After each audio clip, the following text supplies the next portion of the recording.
Kim, naloka kay Lola sa pagpulupot kay Pau. Naku mami, wag po kayo masyadong yumayakap sa akin. Silosa po si Kim.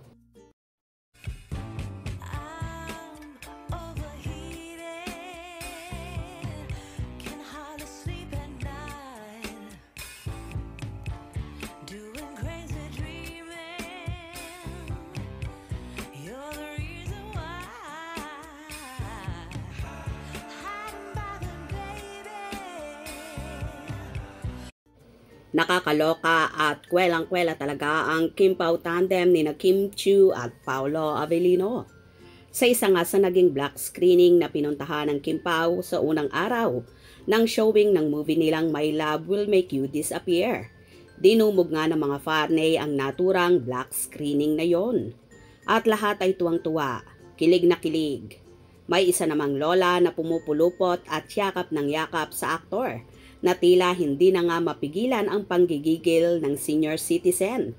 Kaya gano'n na lang, ang tuwa na nakadaupang palad niya ang kanya mga idol, lalong higit si Paulo na super duper gwapo. Umadlib naman si Paulo sa naturang lola at sinabi, "Naku mami, wag po kayo masyadong yumayakap sa akin. Silosa po si Kim."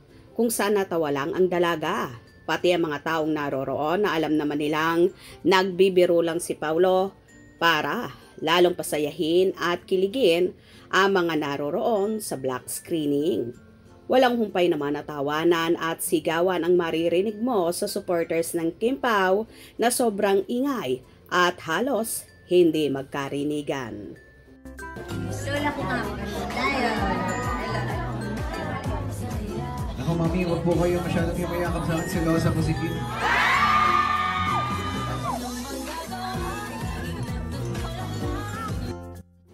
Marami nga ang pinakailig na tagahanga sa puntong yon ng pagbibiro ni Paulo. Kaya naman lalong dumagungdong ang hiyawa ng mga taong naroroon na kahit si Mami ay tawang-tawa din sa sinabi ng aktor. Ganito nga magpakilig ang Kim Pao kaya naman kuhang-kuha nila ang loob ng masa at ng taong bayan. Sa mga simpleng biro ay may kakaibang kilig na hatid. Kaya naman kahit mga senior citizens ay stress reliever ang Kim Pao na matagal na nga nilang inaabangan ang naturang movie. Ngayon nga ay nabigyang katuparan na ang ikinasasaya nila. Ay personal pa nilang nakasama sina Kim at Paulo na babaunin nila habang sila'y naririto pa sa mundo. Sobrang mapagmahal naman sina Kim at Paulo sa mga lolo, lola, or mga senior citizens na napapasaya nila kahit sa maliliit na bagay, tulad ng pagbibiro at pagpapakilig factor ng tanging Kim Pao lang ang meron nito. Anyway, lahat nga ng umattend sa naturang black screening ay umuwing may ngiti sa kanilang mga labi at fulfill na ang happiness nila dahil napanood na nila ang good vibes at kilig factor na meron ang Kim Pao. O diba kahit lola na at senior na, di rin sila mapigilang maloka sa Kim Pao, lalo na sa kagwapuhan ng aktor na si Paulo. Hope you enjoyed. Please subscribe for more info.